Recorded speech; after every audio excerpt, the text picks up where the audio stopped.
लग्न कार्य शिक्षण याच्याही करतात, त्यांना कुठली अडचण येणार नाही याबद्दलची काळजी आम्ही घेतोय। लाडक्या बहिणींनी हे महायुतीचं सरकार निवडून येण्याच्या करता खूप प्रयत्न केले, आम्हाला पाठबळ दिलं।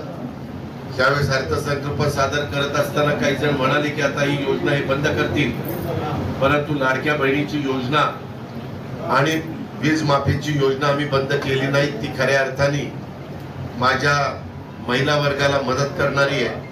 उलट मुश्रीफ साहेबांना पण मी सांगेन की काही बँकांनी काही जर महिला एकत्र आल्या आणि काही त्यांनी उद्योग करायचं ठरवलं तर त्याच्यातनं त्यांना दर महिन्याला 1,500 रुपये मिळतात।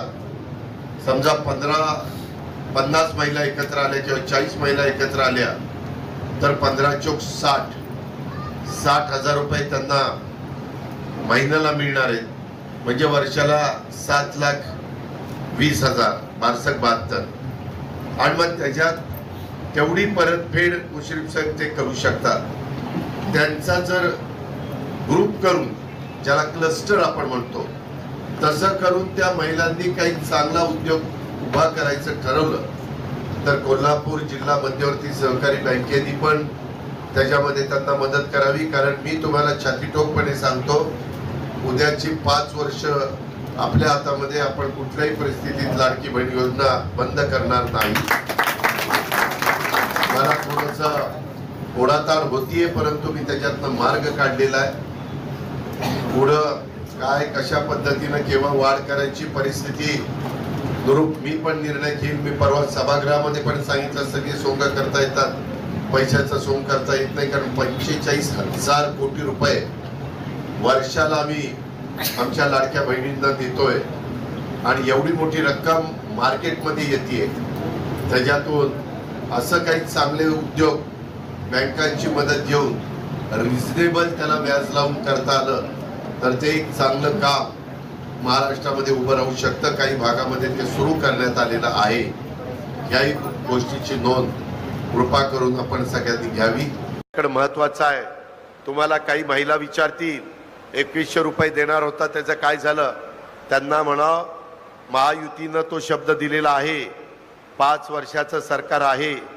माझी एकंदरीत इन्फ्रास्ट्रक्चरचे पैसे आणि मूलभूत जे काही आपले प्रश्न आहेत ते एकदा रांकेला लागल्यानंतर परिस्थितीनुरूप मी सभागृहात पण सांगितलंय, आपण त्यावेळेस ते निर्णय घेऊ। परंतु काही म्हणत होते ती योजना बंद होईल, ती योजना मी बंद करणार नाही। पण महिलांनो, लाडक्या बहिणींनो, ती गरीब महिलांच्या करता आहे।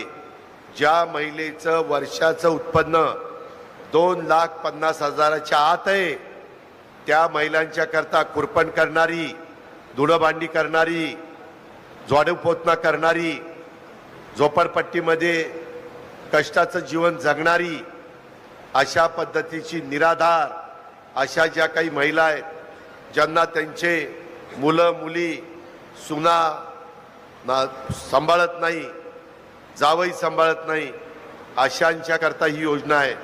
तरी त्यांची संख्या काही प्रचंड मोठी आहे। मागं ज्यांना आर्थिक परिस्थिती चांगली असताना दिलं गेलं, हे परत आम्ही घेणार नाही। पहिलं रक्षाबंधनाच्या निमित्तानं तुम्हाला ओवाळणी दिली, नंतर भाऊबीजेच्या निमित्तानं ओवाळणी दिली, आता होळीच्या निमित्तानं मला वाटतं 3,000 रुपये दिले। अशा पद्धतीनं आपण पैसे देतोय। आदिती तटकरेचा पण त्याच्यामध्ये पाठपुरावा आहे।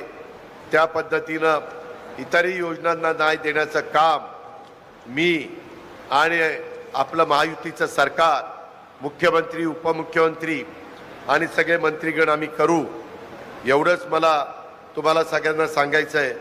तुमच्या सर्वांचं मी पुन्हा एकदा आज या मीटिंगला आल्याबद्दल चारही जिल्ह्याच्या, शहराच्या आणि ग्रामीणच्या कार्यकर्त्यांचं, पदाधिकाऱ्यांचं मी स्वागत करतो।